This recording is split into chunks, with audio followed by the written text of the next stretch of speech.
Ils vous font vous sentir spécial, vous réconfortent et rentrent quand même chez quelqu'un d'autre. Mais pour Parfaite, cela ne devait pas être ce genre d'histoire. Dès le premier jour où Parfaite a rencontré Richard, elle s'est jurée de ne plus jamais tomber amoureuse d'un homme plus âgé.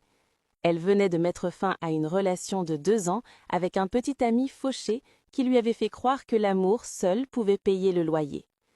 Alors, quand elle a rencontré Richard, calme, sûr de lui, au volant d'une Mercedes noire, avec cette aura douce mais dangereuse, elle s'est dit qu'elle ne lui parlerait qu'une seule fois.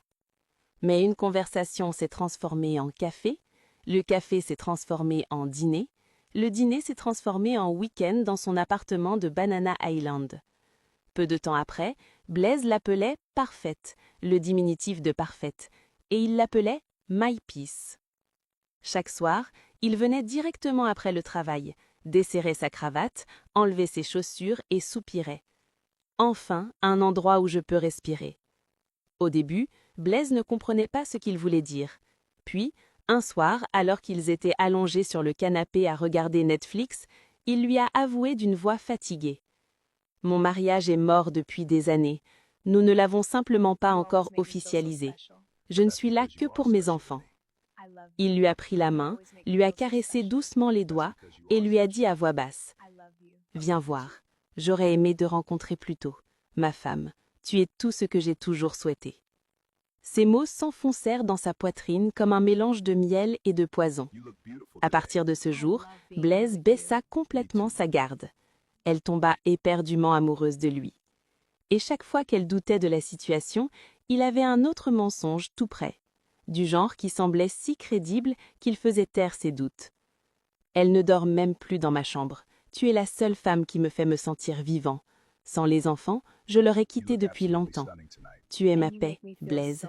Ma maison n'est qu'une maison, mais tu es mon foyer. » Chaque phrase mensongère ne faisait que renforcer son amour.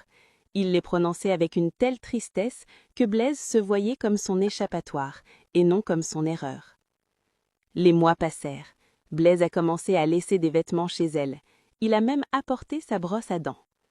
Il disait des choses comme « Tu es la seule qui me comprenne » et « Une fois que j'aurai réglé les choses avec elle, je demanderai le divorce. » Il lui donnait de l'argent, de l'amour, de l'attention, tout ce qu'elle avait supplié son ex de lui donner.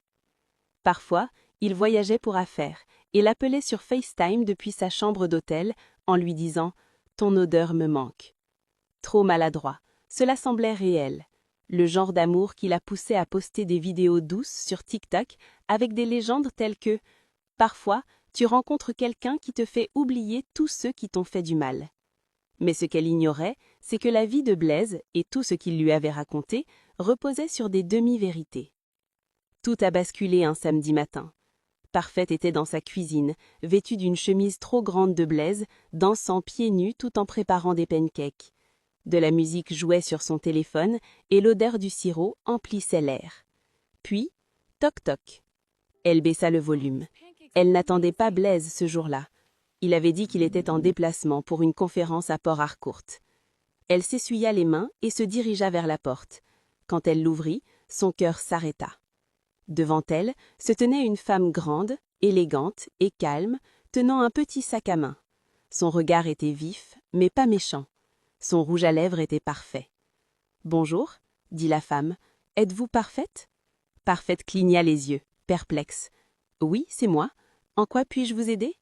La femme sourit poliment, trop poliment. « Bien, je suis Madame Blaise, sa femme. »